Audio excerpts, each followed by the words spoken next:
భారీ వర్షాలతో కరీంనగర్ జిల్లాలో వాగులు అలుగుపారుతున్నాయి. నిన్న జిల్లాలో సగటున 5.3 సెంటీమీటర్ల వర్షం కురిసింది. అత్యధికంగా హుజూరాబాద్ మండలం బోర్నపల్లిలో 7.83 సెంటీమీటర్ల వాన పడింది. లోయర్ మానేరు డ్యాంలోకి భారీగా వరద వస్తుండటంతో 4 గేట్లు ఎత్తి మానేరులోకి నీటిని విడుదల చేస్తున్నారు. కరీంనగర్లో వర్షాలు, వరద, ప్రాజెక్టులు ప్రస్తుత పరిస్థితులపై మరిన్ని డీటెయిల్స్ వెంకటేష్ అందిస్తారు. ప్రభావంతో మళ్లీ జిల్లాలో వర్షాలు పడతా ఉన్నాయి. ఈ వర్షాల కారణంగా అనేక చోట్ల వాగులు ప్రవహిస్తూ ఉన్నాయి. ఆ ప్రవహించిన వాగులన్నీ కూడా ప్రాజెక్టులోకి చేరుతూ ఉన్నాయి. ప్రజెంట్ మనం చూడొచ్చు కరీంనగర్ లోయర్ మానేరు డ్యామ్ గత 10-15 రోజులుగా కూడా గేట్లు తెరిచే ఉన్నాయి. కాకపోతే ప్రవాహాన్ని బట్టి గేట్ల సంఖ్య తగ్గిస్తూ పెంచుతూ ఉన్నారు. ఇప్పుడు ప్రజెంట్ 4 గేట్ల ద్వారా దాదాపు 8,000 క్యూసెక్ల నీళ్లు దిగువకు వదులుతున్నారు. ఓవరాల్గా 10,000 పైచిలుకు క్యూసెక్ల వరద డ్యాంలోకి వస్తూ ఉంది. ఇప్పటికే డ్యామ్ కెపాసిటీ 24.034 టీఎంసీలకు గాను 23.4 దాదాపు ఒక 0.5 టీఎంసీ తప్ప మొత్తం ప్రాజెక్టు పూర్తి స్థాయిలో నిండిపోయింది. పైన వస్తున్న ఇన్ఫ్లో ఎక్కువ ఉంది, అవుట్ఫ్లో తక్కువ ఉంది. అంటే కేవలం 2,000 క్యూసెక్లు మాత్రమే అందులో ఆపుకుంటూ మిగిలిన 8,000 క్యూసెక్లు దిగువకు వదులుతూ ఉన్నారు. దీనికి అనుబంధంగా ఉన్న కాకతీయ కాలువ ద్వారా మరొక 1,000 క్యూసెక్ల నీళ్లు వదులుతూ ఉన్నారు. మొన్నటిదాకా కాకతీయ కాలువకు దాదాపు 4,000 నుంచి 5,000 క్యూసెక్లు నీళ్లు వదిలారు. కాకపోతే వర్షాలు తగ్గుముఖం పట్టడంతో మళ్ళీ కాలువలోకి పంపించే నీటి ప్రవాహాన్ని తగ్గించారు. ఇక గేట్ల సంఖ్య కూడా మొన్నటి వరకు కూడా దాదాపు 10 గేట్లు కంటిన్యూగా నడిచాయి. ఈరోజు ఉదయం వరకు కూడా 8 గేట్లు నడిచినాయి. కాకపోతే మిడ్ మార్నింగ్ నుంచి వచ్చే ఫ్లో తగ్గించారు. మిడ్ మార్నింగ్ నుంచి కేవలం 1,200 క్యూసెక్ల నీళ్లు మాత్రమే అక్కడికి వెళ్ళి వస్తున్నాయి. అక్కడ గేట్ల కేవలం ఒక గేట్ మాత్రమే తెరిచి అక్కడి నుంచి నీళ్లు వదులుతూ ఉన్నారు.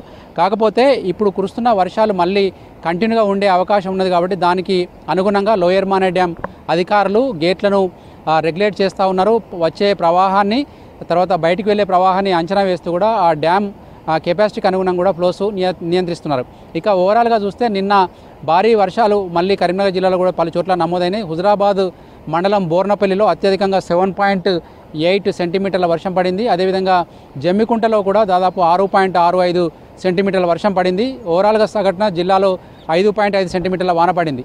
ఈ పడిన వాన తోటి ఇప్పటికే నిండిన చెరువులు అనేక చోట్ల మత్తడి దూకుతూ ఉన్నాయి. అటు మనకు చిగురుమామిడి మండలంలో కావచ్చు, తర్వాత అటు హుస్నాబాద్ నుంచి కూడా వస్తున్న రేణుకా ఎల్లమ్మ వాగు అవన్నీ ప్రవహిస్తూ మోయ9లకు వస్తున్నాయి.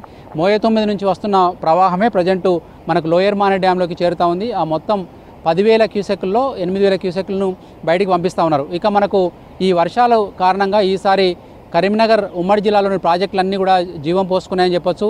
ఈసారి చాలా ఏళ్ల తర్వాత కేవలం వర్షాల ఆధారంగా అనేక ప్రాజెక్టులు నిండిపోయినాయి. అక్కడ మిడ్ మానేరు కూడా పూర్తి స్థాయిలో నిండింది 27.55 టీఎంసీలకు గాను. దాంట్లో ఆల్రెడీ 27 టీఎంసీల నీళ్లను ఉంచి మిగతా నీళ్ళన్నింటినీ కూడా ఇటు లోయర్ మానేరు డ్యామ్కు, అటు అన్నపూర్ణ, రంగనాయక సాగర్, మల్లన్న సాగర్ వరకు కూడా పంపిస్తూ ఉన్నారు. మనకు మిడ్ మానేరుకు అనుబంధంగా ఉన్న అటు అన్నపూర్ణ రిజర్వాయర్ కూడా దాదాపు 3 టీఎంసీలకు గాను దాదాపు 2.8 టీఎంసీలు నింపిపెట్టి అక్కడి నుంచి వెళ్ళి రంగనాయక సాగర్ పంపిస్తూ ఉన్నారు. ఇక మరొక వైపు ఉమ్మడి జిల్లాలో మనకు అన్ని ప్రాజెక్టులకు జీవధార వంటి గోదావరి నది మీద ఉన్న ఎల్లంపల్లి ప్రాజెక్టులోకి ఈరోజు కూడా పెద్ద ఎత్తున కూడా వరద ప్రవాహం వస్తూ ఉంది. దాదాపు 3,50,000 క్యూసెక్లు వస్తూ ఉంటే దాంట్లో 16 టీఎంసీలు మాత్రమే ఉంచి మిగతా 4 టీఎంసీలను క్యూసెక్లుగా మన కుషన్గా పెట్టి మిగతాంతా కూడా వదిలేస్తున్నారు. ఈ ఒక్క ఏడాదే మనకు ఎల్లంపల్లి ద్వారా 300 టీఎంసీల నీళ్లు సముద్రం పాలు చేశారు. అంటే 300 టీఎంసీలు అంటే చాలా పెద్ద ఒక నాగార్జున సాగర్కు కంటే నాగార్జున సాగర్కి ఈక్వల్గా ఉండే నీళ్ళన్నీ కూడా పూర్తిగా బయటకు వెళ్ళిపోయినాయి. ఈసారి కాళేశ్వరం అనుబంధ ప్రాజెక్టులైన మేడిగడ్డ కావచ్చు, అన్నారం కావచ్చు, సుందిల కావచ్చు, ఈసారి కూడా వాటిని ఆపరేట్ చేయకుండానే జిల్లాలోని అన్ని జలవనరులు కూడా నిండిపోయినాయి. ఈసారి మనం చూస్తున్న లోయర్ మానేరు డ్యామ్ నిండడం వల్ల ఈ కరీంనగర్ జిల్లాతో పాటు కరీంనగర్ జిల్లాలోని దిగువన ఉన్న మానకొండూరు, హుజూరాబాద్తో పాటు వరంగల్ జిల్లాలకు అటు సూర్యాపేట వరకు కూడా అనేక పంటలకు సాగునీరు ఇవ్వచ్చు. అదేవిధంగా తాగునీటికి కూడా మిషన్ భగీరథ అవసరాలకు కూడా ఈసారి డోకా లేదని చెప్పొచ్చు. ఈసారే కాదు వచ్చే ఏసంగికి కూడా మనకు కరువు లేకుండా నీళ్ళు ఇచ్చే అవకాశం ఉంది. ఇప్పుడు ప్రవహిస్తున్న నీళ్ళంతా కూడా మనం చూడొచ్చు మానేరు ద్వారా దిగువకు వెళ్తూ ఉంది.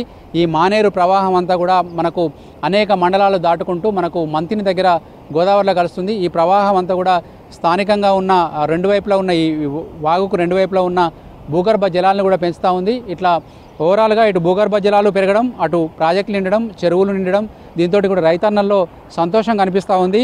కాకపోతే ఇప్పుడు కురుస్తున్న వర్షాలు కొంత పత్తి లాంటి పంటలకు వాటిని నష్టం చేసే అవకాశం ఉంది. ఎందుకంటే పత్తి పంటలు నల్లరేగడి లాంటి భూముల్లో కనుక వేస్తే ఆ పత్తి పంటల్లో నీళ్లు నిలిచి పత్తికి వేరు కుళ్ళిపోయే తెగులు కావచ్చు, తర్వాత పూత రాలిపోవడం కావచ్చు, తర్వాత పిందెలకు రకరకాల తెగుళ్ళు సోకడం వంటి ఇబ్బందులు ఉంటాయి. ఆ విషయంలో రైతులైతే కొంత ఆందోళన చెందుతున్నారు.